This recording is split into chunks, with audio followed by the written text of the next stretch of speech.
Okay, so Tania van Rooyen is our next speaker, and she is a dedicated professional with advanced diploma in insurance from Insurance Institute of South Africa, where she graduated in 2006. She currently serves as a life coach and a NLP practitioner, youth coach, relationships coach, and paradigm practitioner.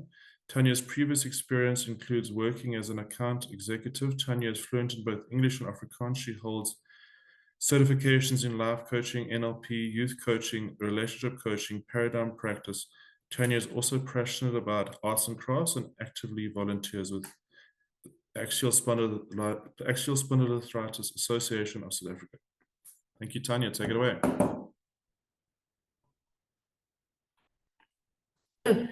Thanks, Dane. Thank you for the informative chat. I think we all learned a lot, so much appreciated. Today, I'm going to talk a bit about sleep. I don't know, can you guys see my screen?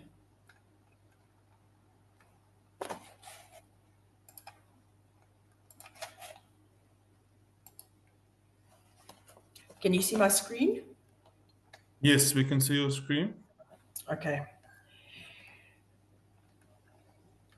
So, I'm so sorry. I've got a bit of a cold or flu or something, which I'm not really enjoying all that much.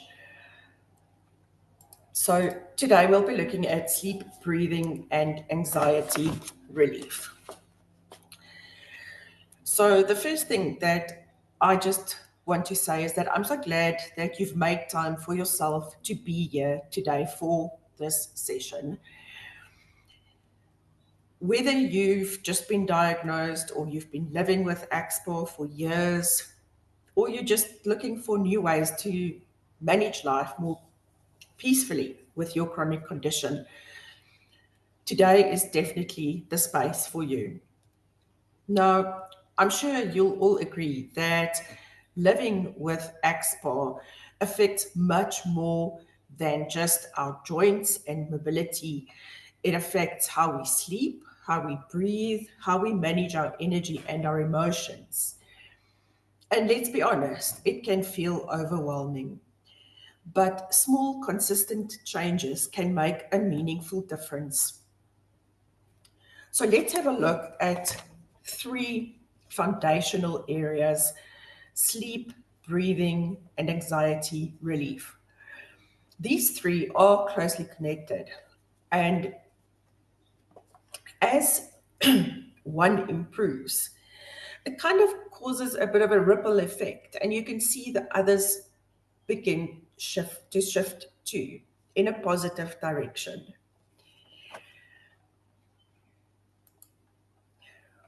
Just two things that I wanted to share with you. I'm sure you all understand the frustration of an invisible illness. People can't see it. And that's why I really like this quote by Wade Sutherland. We may not look sick, but turn our bodies inside out and they would tell different stories. And I think that rings true for all of us. But the other important thing that I just want to share is that your illness does not define you. Your strength and your courage do. So, firstly, with sleep, we're going to look at how inflammation and pain affect your sleep and a few habits and routines that can help you fall asleep more easily and wake up feeling more refreshed. We're going to have a look at some simple breathing techniques to relieve tension, calm the nervous system, and support your respiratory health. Anxiety, we're going to have a look at thoughts, stress, and emotions, which are all connected to your physical condition, and how mindful practices can help break the cycle of anxiety and pain. Oh, sorry.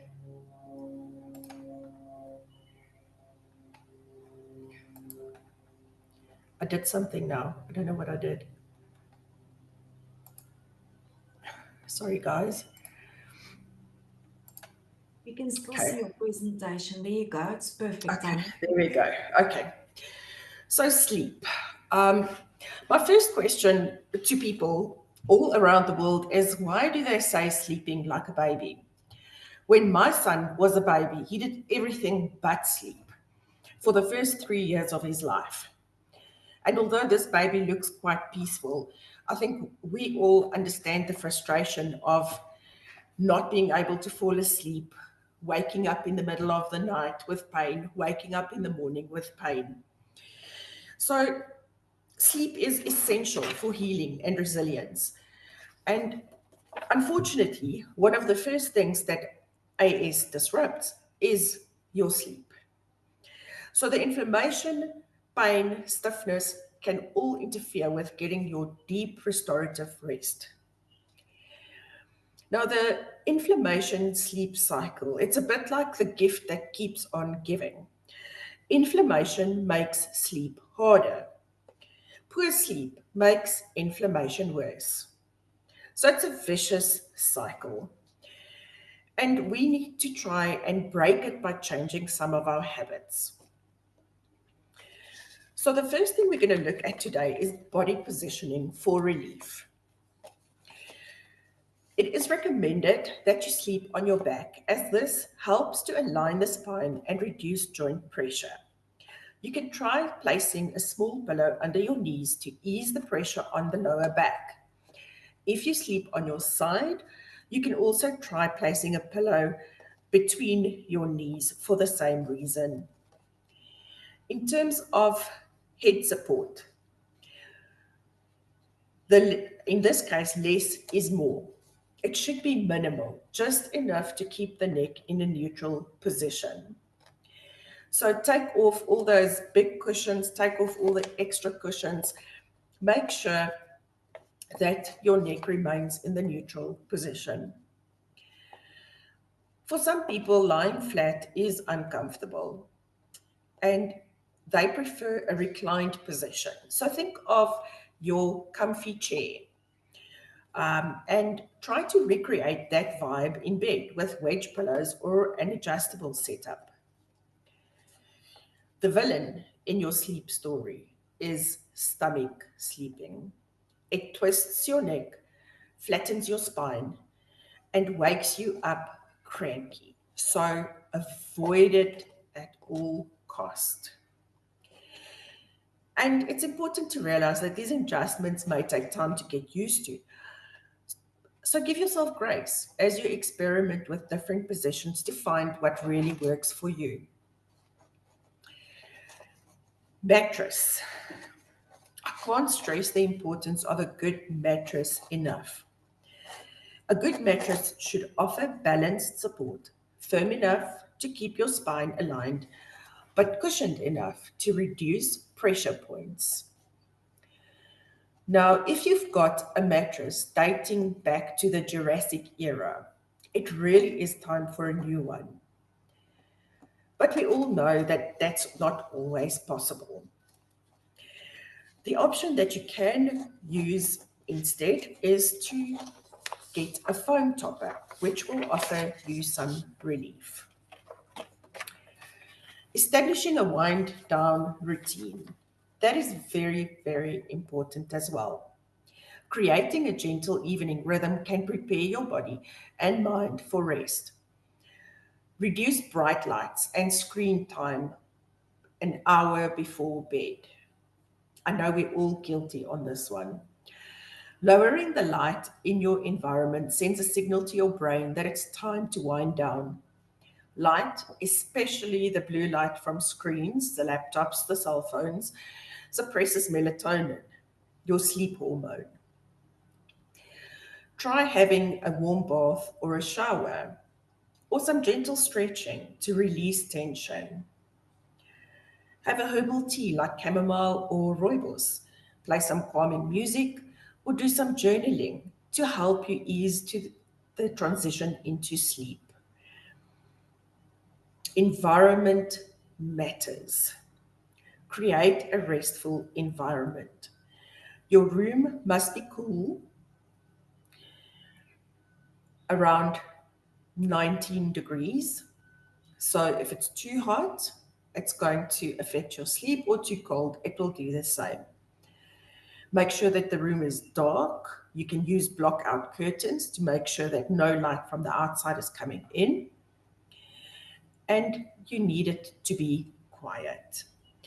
If you've got a neighbor with a barking dog or a husband that snores like mine, you can try some white noise in the room, like for instance, a fan. You can also use essential oils like lavender to help create a calm space. So, my question to you right now is, what is one thing you can change about your nighttime routine this week to improve sleep? You can just pop it into the comments and we can just have a look and see who are going to sleep better tonight. As Dane was saying, breathing is another very, very important thing for all of us.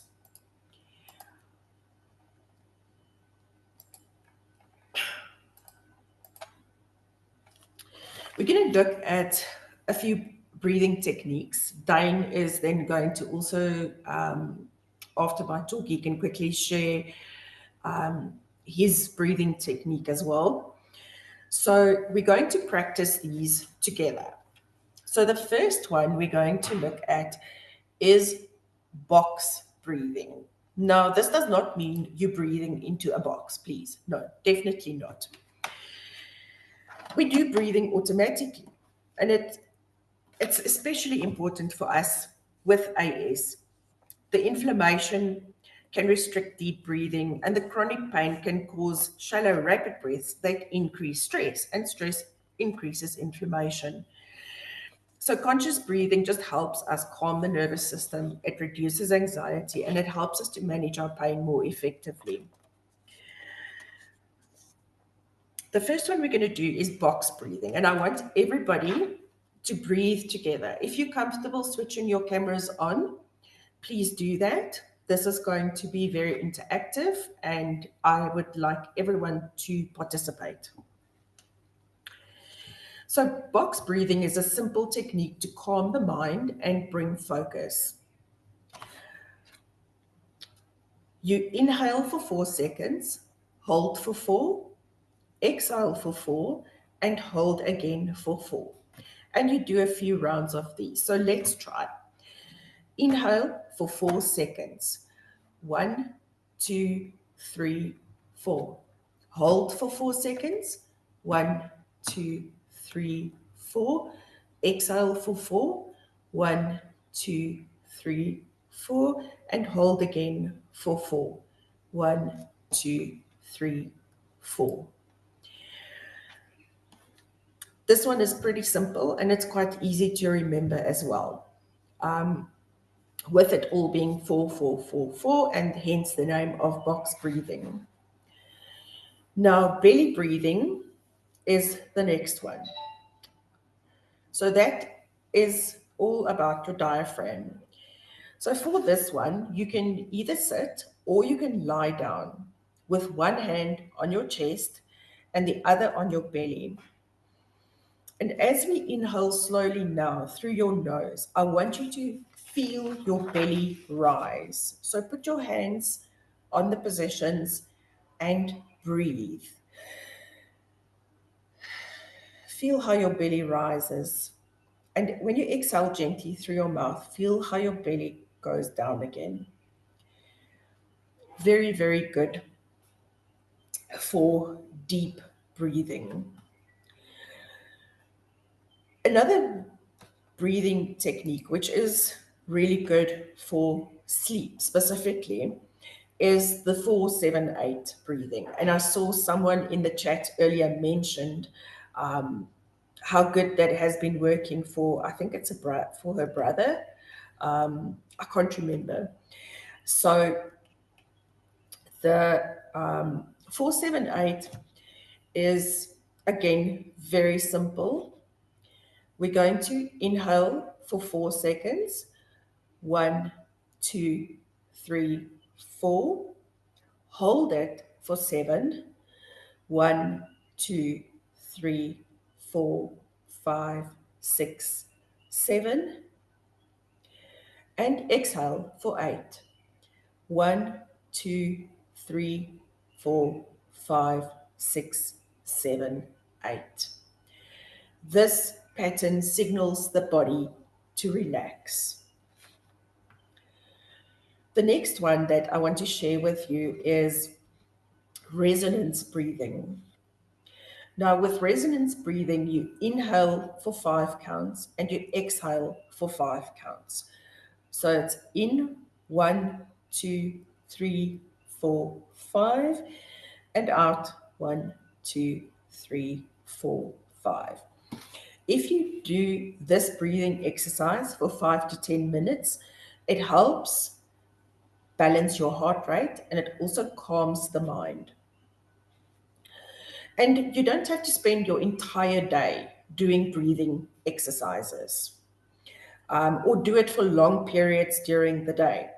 Just a few minutes a day can make a noticeable difference. And I find that, when I go to bed, that's generally a nice time for me to do those exercises just to help calm my nervous system after everything that happened in the day and just to take my mind off things. I see Dane's got his hand up. I think he wants to share his breathing technique with us. Dane? Awesome. Thank you so much, Tania, for sharing those breathing techniques. They're very helpful. This one is the research has shown is more specifically for people who want to fall asleep and want to reduce anxiety. This one that I'm going to share now, it's called the longer exhale breathing. So when we breathe, we normally breathe 1 to 1. So we breathe in for a few seconds, we breathe out for a few seconds, and that's similar to kind of the box breathing. The box breathing adds a hold because the hold strengthens our diaphragm. So that's what's nice about the hold, and it strengthens our core. With people who have anxiety, I wouldn't recommend holding too long, like the 4-7-8. If you've got anxiety, you want to rather do the longer exhale because the anxiety can be increased by holding tension because we're already holding on to too much tension when we've got anxiety. So anxiety is the longer exhale is really nice. So it's basically you go, let's do 3 seconds in, 5 seconds out as a starter. So once again, doing the diaphragmatic that Tania was teaching us. So not moving my hand on my chest. I'm just going to stand up a little bit further away so you can see me. Yeah, so not moving the hand on my chest and not moving, but moving the hand on my diaphragm is what I'm going to do. So I'm going to breathe in. I'm going to hold here for 3 seconds. You're going to see me count 1, 2, 3. So breathe in. And then out for 5 seconds.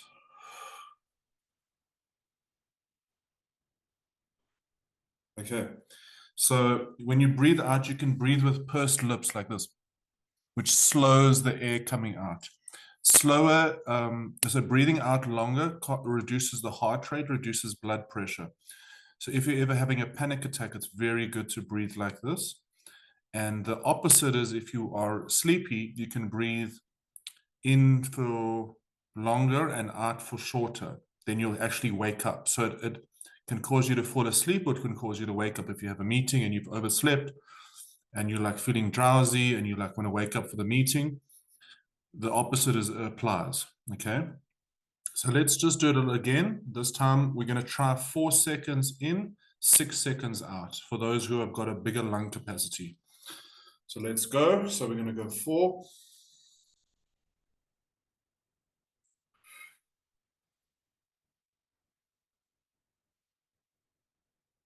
Okay. And I like to do 10 breaths before going to bed when I'm having an anxious day, or if I've had an anxious moment, or I've had a fight with someone, or I've had someone in traffic cut me off. Just doing 10 breaths is a nice way to do a lot of it and keep my mind fresh. And then I try and think of something peaceful. If you're a religious person, you can pray while you're doing this. Yeah, so that's some tips on the longer exhale. Awesome. Thank you for sharing, Diane. Yes, there are many different breathing techniques. And I think the important thing is to find what works for you.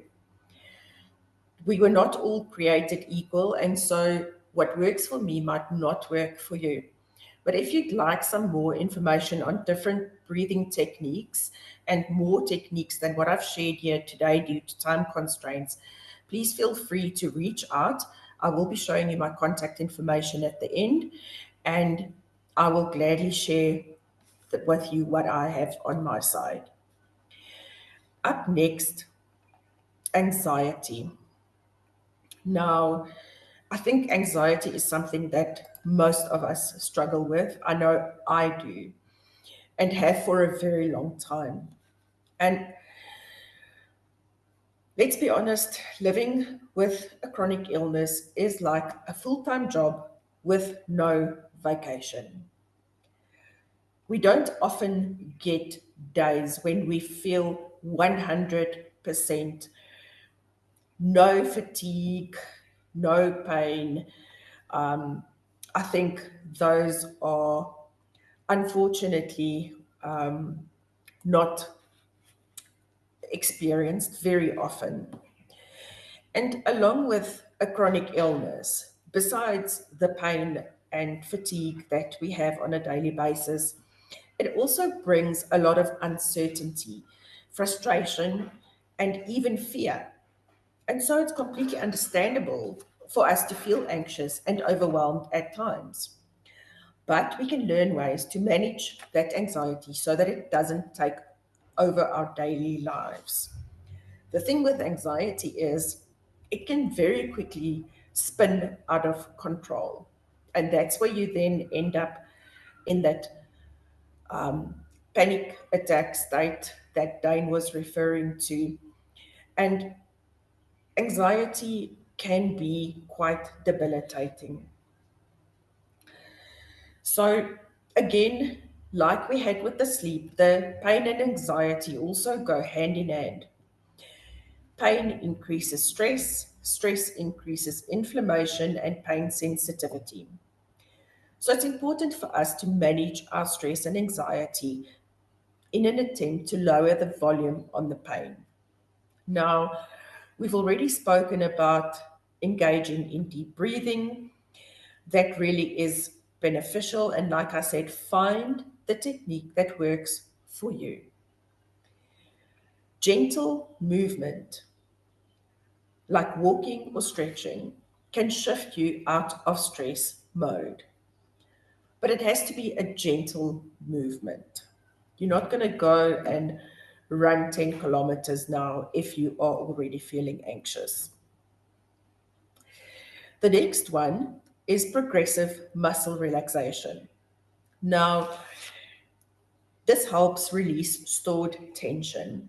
So you simply tense different muscle groups from head to toe and then relax. So you'll start at the top and work your way down to your toes.